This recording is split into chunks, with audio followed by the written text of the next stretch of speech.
दोस्तों, आपने पूरे देश में, पूरे समाज में, सोशल मीडिया पर कई तरीके की न्यूज़ें देखी होंगी आपने, कई तरीके के क्राइम देखे होंगे और कई तरीके के आपने घोटाले देखे होंगे।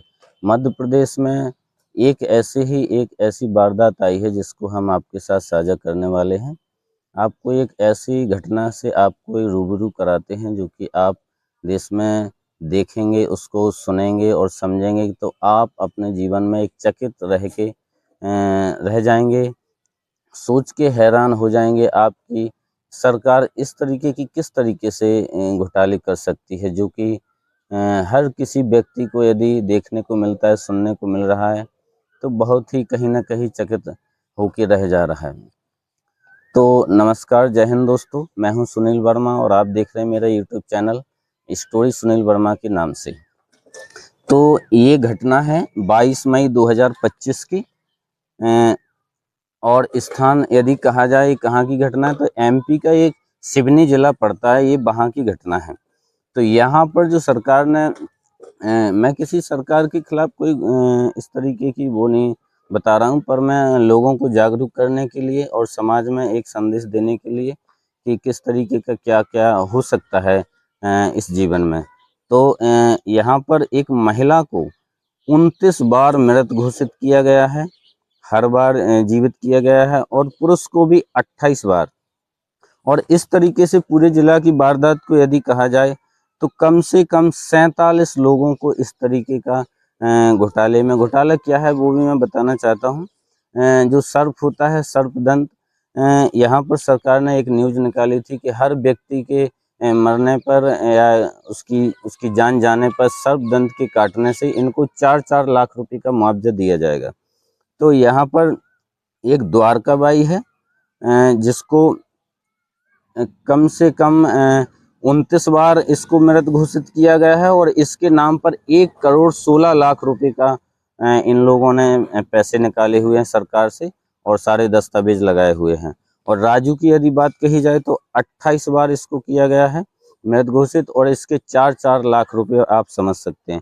इस तरीके से 47 लोगों को 280 बार मृत घोषित किया गया है और इन सभी के नामों पर 11,26,00,000 रुपए निकाले गए हैं। ये आप न्यूज़ एक पूरे देश में चर्चा का विषय बनी हुई है। कांग्रेस के जीतू पटवारी ने इस घोटाले को उजागर किया हुआ है और आप किसी भी न्यूज़ पे इसको देख सकते हैं। ये सच है, ये सिवनी जिला की कहानी है।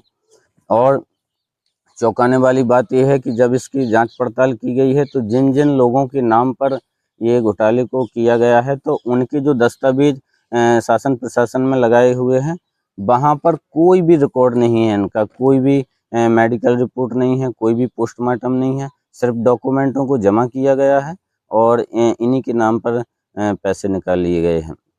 और इस तरीके की वारदात को जहाँ भी पूरे देश में सुना जा रहा है, देखा जा रहा है, तो आप सोच सकते हैं कि हम ही से ही पैसा लिया जा रहा है, हम ही को ही गलत तरीके से दिया जा रहा है। और कहीं न कहीं इतने बड़े घोटाले को आप सोच सकते हैं 11,26,00,000 रुपए का घोटाला।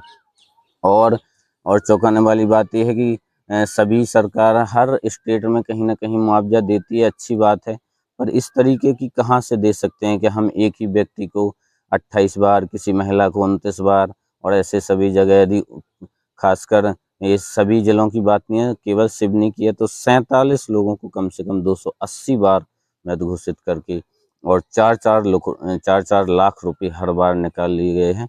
और इनके डॉक्यूमेंट वहाँ पर यदि देखा जाए तो सिर्फ नाम और उनका पता, एड्रेस और बस इस तरीके से।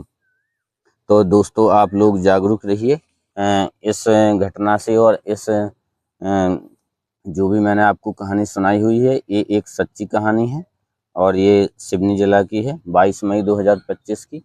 तो इस तरीके से आप सोच सकते हैं कि किस तरीके का क्राइम हो रहा है। एक तरीके का एक क्राइम है, चाहे वो मानसिकता हो, चाहे वो शारीरिक रूप से हो, हर तरीके से हो।